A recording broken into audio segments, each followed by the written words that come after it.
بسم اللہ الرحمن الرحیم۔ ربی یسر ولا تعسر وتمم بالخیر۔ السلام علیکم ناظرین، امید ہے آپ سب خیریت سے ہوں گے۔ ناظرین ذی وقار، ایک دفعہ خلیفہ ہارون الرشید حج کے لیے مکہ معظمہ گئے۔ مینا میں قیام کی پہلی رات تھی۔ اس کا وزیر فضل بن ربیع رات گئے تک خیمہ میں اس کے ساتھ بیٹھا رہا، پھر ہارون الرشید سے اجازت لے کر اپنے خیمہ میں چلا گیا اور خوب راحت کے مزے لینے لگا۔ تھوڑی دیر بعد اس نے اچانک سنا کہ کوئی اس کے خیمہ کا دروازہ کھٹکھٹا رہا ہے۔ اٹھ کر باہر آیا تو ہارون الرشید کو کھڑے پایا۔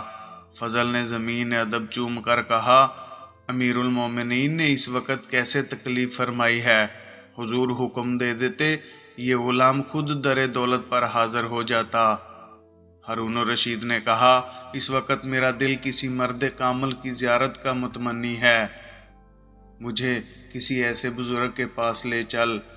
ناظرین اکرام، فضل نے عرض کی کہ یہاں قریب ہی سفیان بن عینیہ مقیم ہیں، اگر آپ پسند فرمائیں تو ان کے ہاں چلیں۔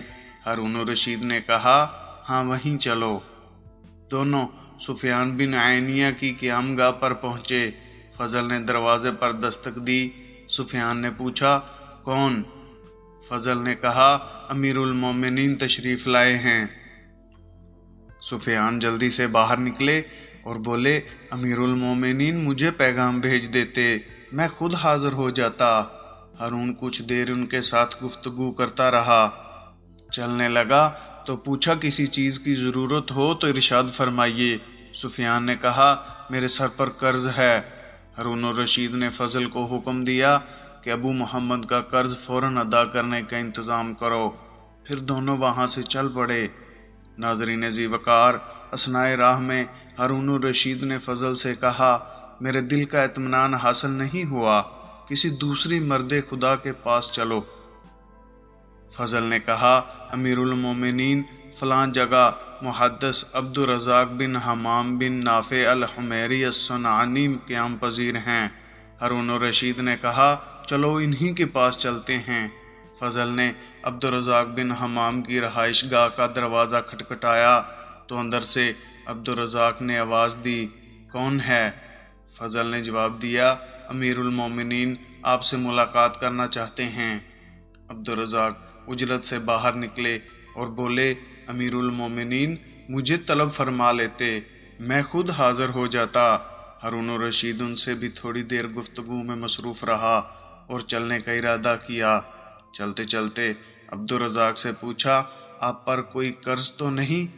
عبد الرزاق نے جواب دیا، امیر المومنین میں اتنی رقم کا مقروض ہوں۔ ہارون الرشید نے فضل کو حکم دیا، ابو العباس ان کا قرض ادا کر دو۔ وہاں سے چلے تو ہارون الرشید نے فضل سے کہا، اے ابو العباس، یہاں بھی میرے دل کی مراد پوری نہیں ہوئی، چلو کسی اور کے پاس چلیں۔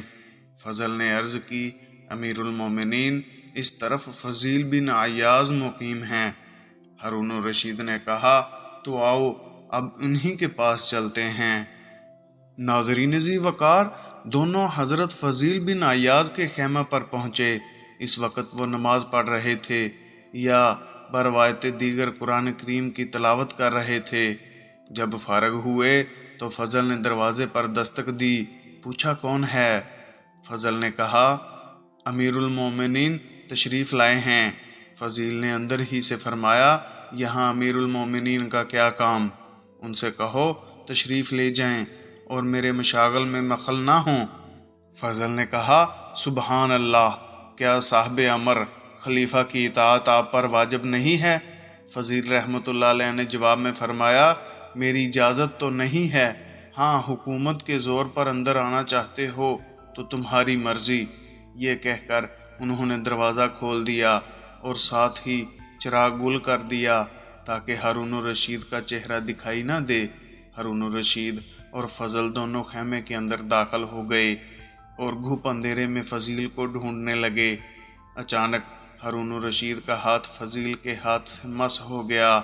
انہوں نے فرمایا، کیا ہی نرم ہاتھ ہے، یہ ہاتھ کتنا خوش نصیب ہوگا اگر قیامت کے دن دوزخ کی آگ سے محفوظ رہے۔ ہارون الرشید نے کہا، اللہ آپ پر رحمت کرے، ہمیں کوئی نصیحت فرمائیے۔ فضیل بن عیاض، تیرے باپ عباس رضی اللہ تعالیٰ عنہ رسول اکرم صلی اللہ علیہ وآلہ وسلم کے چچا تھے۔ انہوں نے ایک دفعہ حضور اکرم صلی اللہ علیہ وآلہ وسلم سے درخواست کی کہ یا رسول اللہ، مجھے کسی علاقہ کی حکومت عطا فرمائیے۔ حضور نے کہا، اے عباس، میں نے تمہیں تمہارے نفس پر امیر بنایا، ایسا نفس جو اطاعت حق میں مشغول رہے۔ اس حکومت سے بہتر ہے جس کی ذمہ داریوں کا کوئی شمار نہیں۔ حکومت قیامت کے دن شرمندگی کا باعث ہوگی۔ ہارون الرشید، کچھ اور فرمائیے۔ فضیل بن عیاض، امیر المومنین عمر بن عبدالعزیز رحمۃ اللہ علیہ جب مسند خلافت پر بیٹھے تو انہوں نے رجا بن حوا، سالم بن عبداللہ اور محمد بن کعب القرظی کو بلا بھیجا اور ان سے کہا کہ میں آزمائش میں ڈال دیا گیا ہوں، مجھے کوئی مشورہ دو۔ اے ہارون الرشید، ذرا اپنے گریبان میں ڈال کر دیکھو۔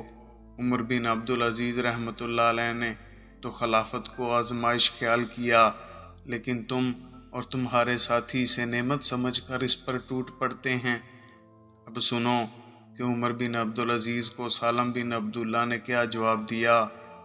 انہوں نے فرمایا، اگر آپ چاہتے ہیں کہ قیامت کے دن عذاب الہی سے محفوظ رہیں تو مسلمانوں میں جو بڑی عمر کا ہے اس کو اپنے باپ کی طرح، جو آپ کی عمر کا ہے اس کو اپنے بھائی کی طرح، اور جو لڑکا ہے اس کو اپنے فرزند کی طرح سمجھیے۔ اسی طرح غیر عورتوں کو اپنی ماؤں کی طرح اور بہنوں کی طرح سمجھیے۔ رجا بن حوا رحمۃ اللہ علیہ نے کہا، اگر آپ قیامت کے دن حق تعالیٰ کے سامنے شرمسار ہونا نہیں چاہتے تو مسلمانوں کے لیے وہی پسند کیجیے جو آپ اپنے لیے کرتے ہیں، اور جس چیز کو اپنے لیے برا سمجھتے ہیں اسے مسلمانوں کے لیے بھی برا سمجھیے، پھر جب چاہے بے خوف و خطر اپنی جان خالق حقیقی کے سپرد کر دیجیے۔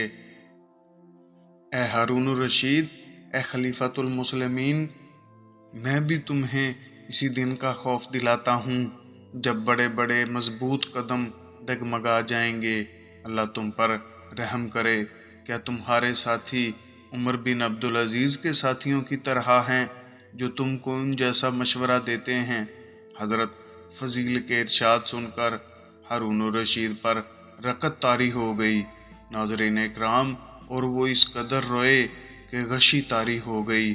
جب ہوش آیا تو کہا، کچھ مزید فرمائیے۔ ناظرین اکرام، فضیل بن عیاض نے فرمایا، اے ہارون الرشید، میں تیرے اس حسین و جمیل چہرے سے ڈرتا ہوں کہ کہیں دوزخ کی آگ میں نہ جھلس جائیں۔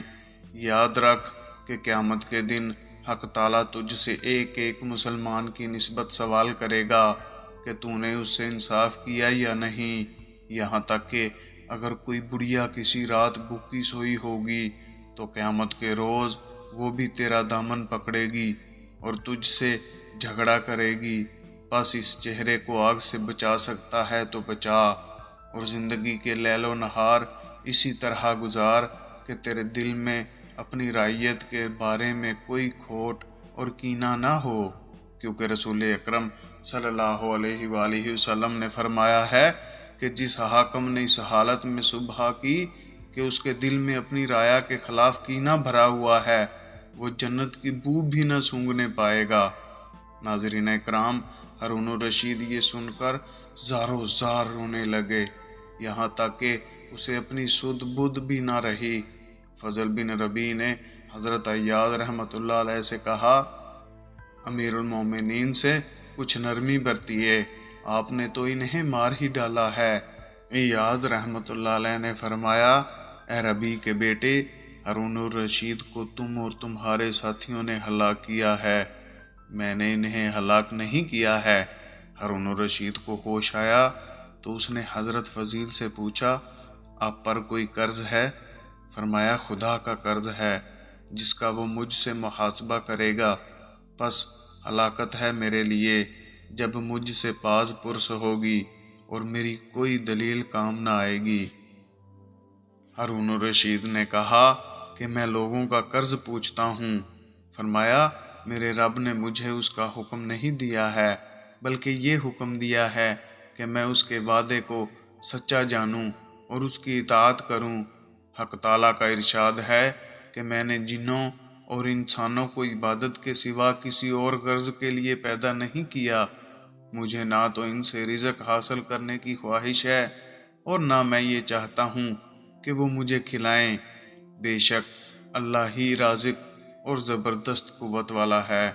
ناظرین اکرام، ہارون الرشید، یہ 1000 دینار کی تھیلی ہے، میری والدہ کی میراث ہے اور خالص طیب ہے، اس کو قبول فرمائیے۔